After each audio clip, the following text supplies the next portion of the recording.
제 채널을 계속해서 시청해주시는 분들은 아시겠지만 저는 단기적인 주가 예측이나 차트 분석에는 소질이 없고 펀더멘탈적인 부분만을 공부하면서 여러 기사와 공시 자료를 통해 그 기업의 성공 가능성을 이야기하는 채널이라고 소개를 해드려도 될 것 같은데요. 오늘은 정말 오랜만에 아이온큐 이야기를 가지고 나왔습니다. 제가 채널 초기에도 계속 말씀드리지만 양자 컴퓨팅이 인류의 미래인 것은 기정사실이기에 본인은 투자 포트폴리오에 담아놔야만 하는 마치 필수 소비재와 같은 느낌의 주식이라고 말씀을 드렸었죠. 제 포트폴리오를 소개해드리자면 굉장히 심플하게 가져가고 있는데요. 저는 비중순으로 테슬라, S&P 500, 엔비디아, 팔란티어, 아이온큐, 그리고 유전자 편집 ETF인 ARKG를 가지고 있는데 보시다시피 아이온큐를 꽤나 낮은 비율로 가져가고 있습니다. 그 이유엔 현재 양자 컴퓨팅이 너무나 신생 인더스트리이기 때문인데요. 똑같이 유전자 편집도 신생 인더스트리이지만 바이오 영역은 특히나 신규 플레이어가 치고 올라올 수 있는 가능성이 무궁무진하다고 판단이 되어서 종합 ETF를 선택을 했습니다.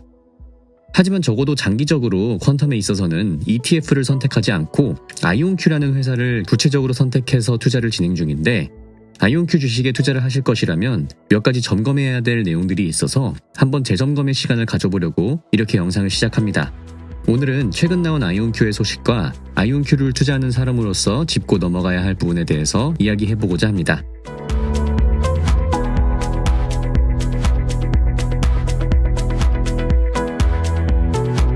하버드와 QEra 컴퓨팅 그리고 MIT 연구진들이 합작해 12월 6일 네이처에 출간하게 된 이 아티클은 업계에 엄청난 주목을 받게 됩니다. 이 연구진들이 새로 설계한 IQP 회로가 48개의 로지컬 큐비트로 이루어져 고전 컴퓨터로는 도저히 따라잡을 수 없는 진정한 양자 우위를 달성해냈다는 평가를 받게 되죠.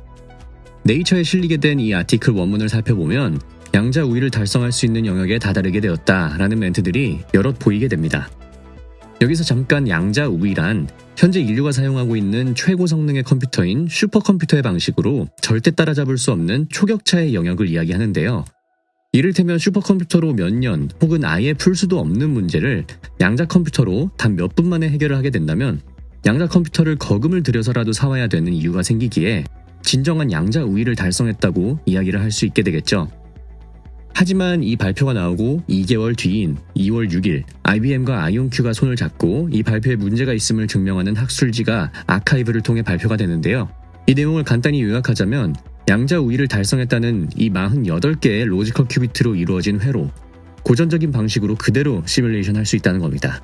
심지어 그대로 재현한 수준이 아닌 원래 하버드와 QEra에서 내놓았던 계산 시간보다 1000배가 빠른 0.002579초 만에 계산을 할 수 있는 알고리즘을 만들어낸 것이 주요 포인트인데요. 간단히 말씀드려서 하버드와 QEra 그리고 MIT가 콜라보레이션을 해서 발표해낸 드디어 양자 우위를 달성할 수 있게 되었다는 이 48개의 로지컬 큐비트 IQP 회로, 지금 우리가 갖고 있는 슈퍼컴퓨터로 더 뛰어난 성능으로 흉내를 낼 수 있다는 것입니다. 여기서 우리가 볼 수 있는 것은 결국 양자 컴퓨팅 업계는 아직도 서로 뒤집고 뒤집히는 신생아 단계의 업계라는 점이겠죠. 아직 기반이 갖춰지지 않아서 누가 승리할지 모르는 점입니다. 그래도 제가 구체적으로 아이온큐에 투자를 시작하게 된 이유는 무엇일까요? 아이온큐를 투자하신다면 제가 말씀드릴 다음 이유들의 동의가 어느 정도 되셔야 안정된 마음으로 지속적인 투자를 하실 수 있지 않을까 싶습니다. 첫 번째로 이 누가 승자가 될지 모르는 양자 컴퓨터의 전쟁에서 그 어떤 방식도 아닌 아이온큐가 가고 있는 방향, 이온 포획 방식의 양자 컴퓨터가 승리할 것이라는 믿음이 있으셔야 됩니다. 현재 퀀텀 업계 플레이어들에는 대표적으로 초전도체 방식, 위상 양자 방식, 그리고 아이온큐의 이온 포획 방식이 가장 대표적이라고 볼 수 있겠는데요. 양자의 원리 자체가 자연의 가장 초미세 단위인 분자 단위에서 발견되는 현상인 만큼 이온 포획 방식은 실제 자연에서 채집한 분자를 이용해 컴퓨팅을 하는 방식입니다. 최근에는 원소기호 56번인 바륨을 통해 29큐비트 컴퓨팅을 달성하게 되었죠. 자연의 원소를 그대로 가져다 쓰기 때문에 인공적인 큐비트와 달리 양자의 성질이 자연의 것 그대로이며 그렇게 큐비트의 숫자 자체는 적더라도 이 큐비트 하나하나가 실질적인 계산에 투입될 수 있는 특징을 가지고 있어 저는 이런 방식의 이온 포획이 승리할 가능성이 높지 않을까 판단하고 있습니다. 두 번째, 아이온큐는 계속해서 기존에 발표한 계획보다 더욱 빠르게 그들의 목표를 달성하는 성질을 가졌습니다. 2022년대에 25큐비트 달성은 2개월 조기 달성, 작년 29큐비트 달성은 7개월 조기 달성을 했고 올해가 끝나기 전에 35큐비트를 달성하겠다고 한 아이온큐는 이미 연초에 달성을 해버려서 12개월 조기 달성을 하게 되었습니다. 그리고 그 다음 목표는 64큐비트인데요. 과연 얼마나 더 빠르게 달성이 될지 주목되는 부분이죠. 자, 세 번째로는 과학의 성지인 스위스 바셀 지역에 각종 기업들에게 퀀텀 솔루션을 제공하기 위해 설립된 퀀텀 컴퓨터 센터, 퀀텀 바셀에 아이온큐는 유일한 이온 포획 컴퓨터로 채택이 되었고 그들의 최신 모델인 포르테 엔터프라이즈와 템포 시스템을 납품하게 됩니다.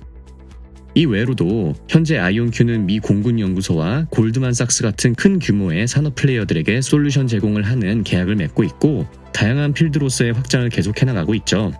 이런 점을 미뤄봤을 때 그래도 투자해볼 만한 가치가 있는 회사가 아닐까 해서 구체적으로 아이온큐에 대한 투자를 시작하게 되었습니다.